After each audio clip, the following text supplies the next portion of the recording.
I let my cheating wife go to Tahiti with her boss. They both came back unemployed. It started with a suitcase, a sleek silver Samsonite that wasn't hers. I noticed it the moment she dragged it into the hallway. New, expensive, too expensive for an assistant's salary. "Company trip," she said, brushing past me. Her tone was light, but her eyes, they darted. Tahiti, 7 days, all expenses paid. I didn't question it, not then. I only watched as she folded her swimsuits, not the ones she wore on family vacations. No, these were new too. Small, bright, the kind made for sunbathing and being seen.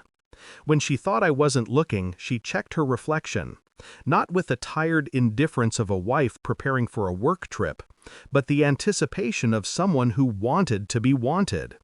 Her phone buzzed. A message lit up the screen. No name, just an initial, D. Her boss's name was Daniel. I remember how my hand hovered over her phone, how easy it would have been to unlock it. But I didn't. I wanted to see how far she'd go. Sometimes silence reveals more than confrontation ever could. When I dropped her off at the airport, she didn't even look back. She was already gone. I sat in the car for a long time after she disappeared through security. The terminal glass reflected the woman I thought I married. Smart, grounded, loyal. The reflection cracked. My hands gripped the steering wheel until my knuckles turned white. I wasn't angry, not yet, just hollow. The idea of her on an island with him, laughing, touching, sharing secrets that used to be mine, gnawed at me in quiet waves. But here's the thing about me. I don't yell. I don't threaten. I don't even ask why. I observe. I plan. At home, I poured myself a drink and opened my laptop. Company emails, LinkedIn connections, corporate directories. Piece by piece, I began assembling the picture she thought I'd never see. Daniel was her boss, director of marketing, married, 2 kids, a reputation for mentorship. My wife, the loyal assistant, recently promoted, always so busy. There were conference photos, office events. In every one, his hand lingered a little too close to her waist. Her smile, soft, secretive, told the rest. My chest tightened. My mind replayed every late-night call, every emergency meeting, every cold shoulder in bed. It all made sense now. And yet, I didn't feel rage, only precision. For the next few days, I became the shadow behind her perfect little life. I checked her email on our shared home network.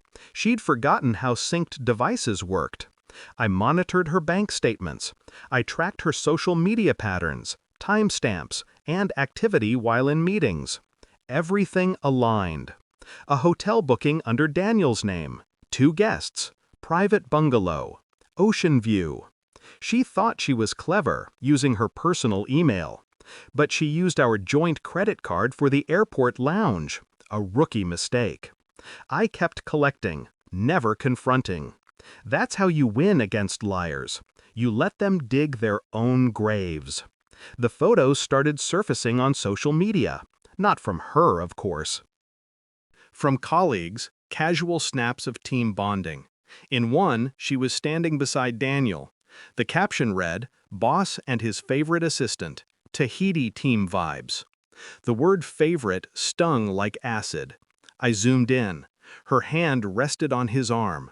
His gaze unmistakably intimate. I stared at that picture for an hour. And then I smiled, because I realized something. If she could play a role, the perfect employee, the innocent traveler, so could I. By the time she returned, I'd have everything I needed. I made one call, to Daniel's boss.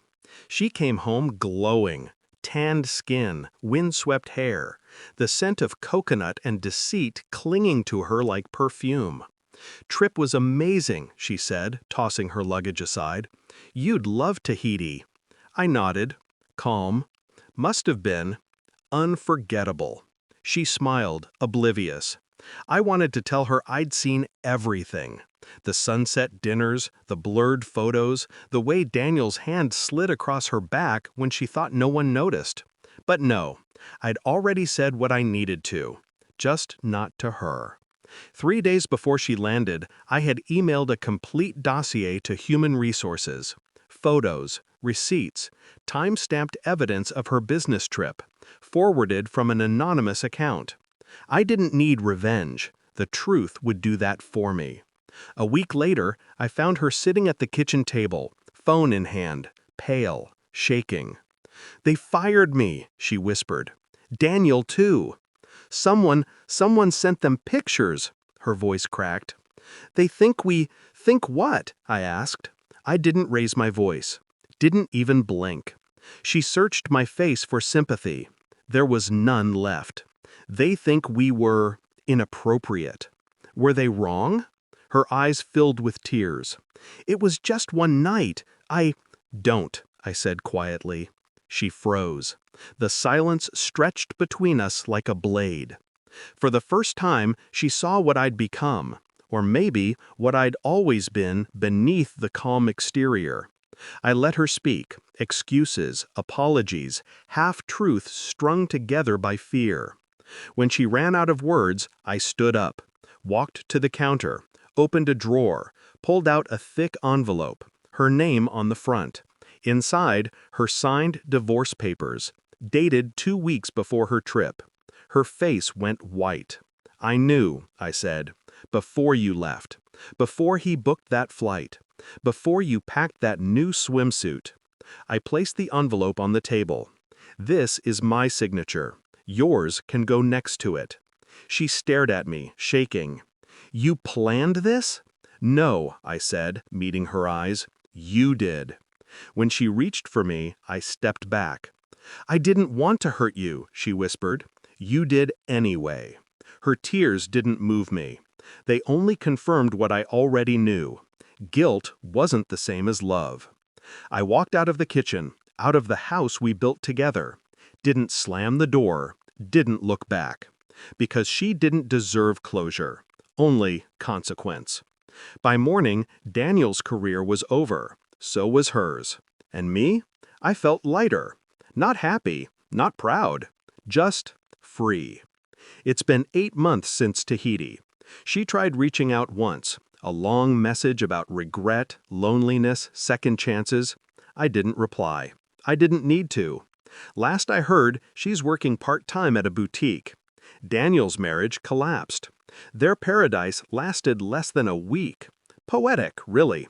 Sometimes the universe doesn't need help delivering justice. It just needs a little direction. When people ask me why I didn't fight for her, I tell them this: you can't rebuild trust on ashes. I still remember that first night she left for Tahiti, how I sat alone in the dark, wondering what I'd done wrong. Now I know. I loved someone who mistook loyalty for weakness. She forgot that silence can be the loudest weapon of all. I pour a drink, watch the sunset bleed into the horizon, and for the first time in a long time, I feel nothing.